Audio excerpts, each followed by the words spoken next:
My name is Sandy Ross Patton. My name is Mario Zuccarello.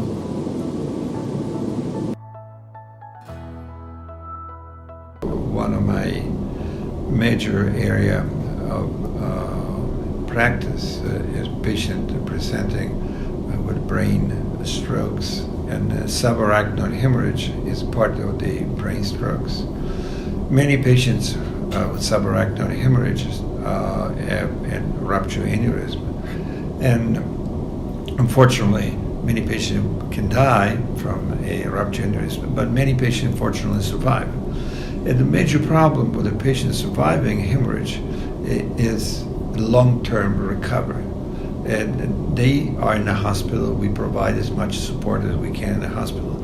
And it looks like they do great, but at the end of the day, they look really good, but they don't feel well.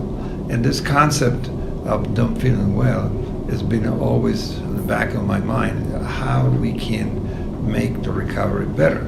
And one of the possible, not the only solution, of course, one of the possible solutions is to have somebody who has the same experience, better experience, helping you in navigating you through this difficult time and try to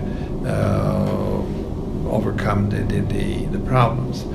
So the support group became a project of mine, and in the late 90s, early 2000, I started more seriously thinking how I can do it until I met Cindy. And Cindy was a patient of mine in early 2000, 2001, and she experienced a subarachnoid hemorrhage. And she and I had a very frank conversation with Cindy, I'm sure remember well, and I will ask you, Cindy, just to tell Kayla Yes. about our conversation. I was in the follow-up with Dr. Zuccarello, and I had been on the computer and researching and trying to find some place that I could go and talk to people who had experienced the same thing. When it's in your brain, my husband said it best when I got out of the hospital, you look okay, you walk okay, you talk okay, but people aren't going to know you are not okay. And I was not okay. I had no sense of time. I had no initiative.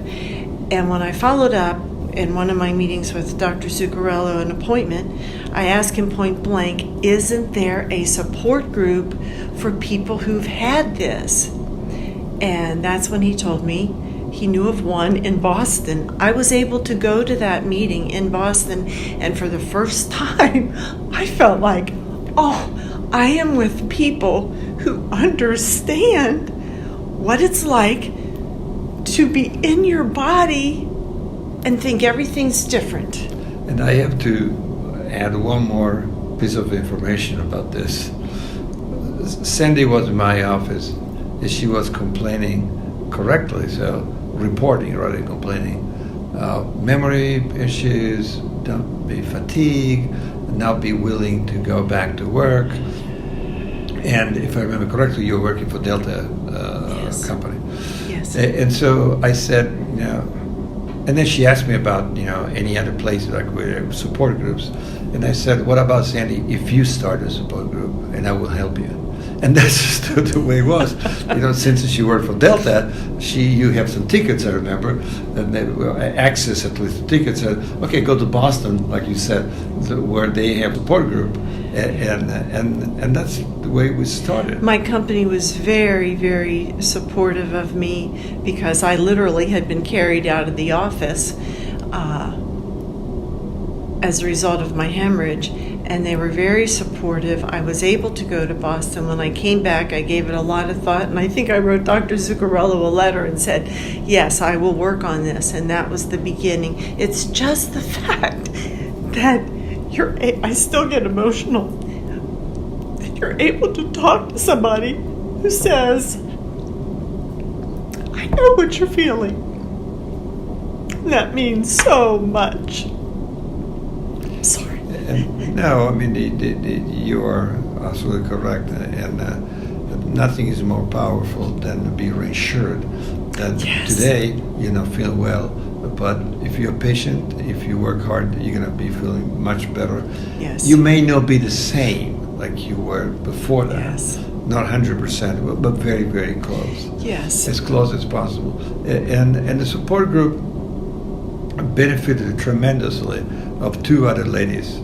There were two nurses working for the Cincinnati Stroke team. Yes. Nurses, both very committed to patient care, but Yes. very committed to improve the recovery of any patient with any strokes. Yes. And they were incredible. That they just did the impossible Yes. to help us in building the support group. Yeah. And then, of course, there came as always, the financial aspect of that, which we went through. A few hoops with the Yes. Ohio, the state of Ohio, rather, and the state of Kentucky. We had a grant for the state of Kentucky just to jumpstart Yes. the support group, to create a database, to have the nonprofit status also, and so forth. So the things are, developed beautifully, and then came Roberta Holden in the picture, and Roberta was my secretary for many years, and she embraced the support group like nobody else has ever done before. The heart and soul of the support group, the member of the advisory board, all the members of the support group have been magnificent. Yes. And the bottom line is, we started, Cindy, in 2002. essentially. 2002, yes. First meeting. And today is 2019. And one day, we had a very small, if you remember, fundraising at the university facility. Yes. And I was told the youth support group probably will last 1 or 2 years. Well, the support group Here we are. has lasted 17 years and is healthy Yes. and definitely progressing. And this is not, and sorry to say this, is not because of you and me. Oh, no. This is because of the dedication of the caregivers, the patients, Yes. and anybody else around us. And Yes. and this is the best project that I remember in the past 20 years.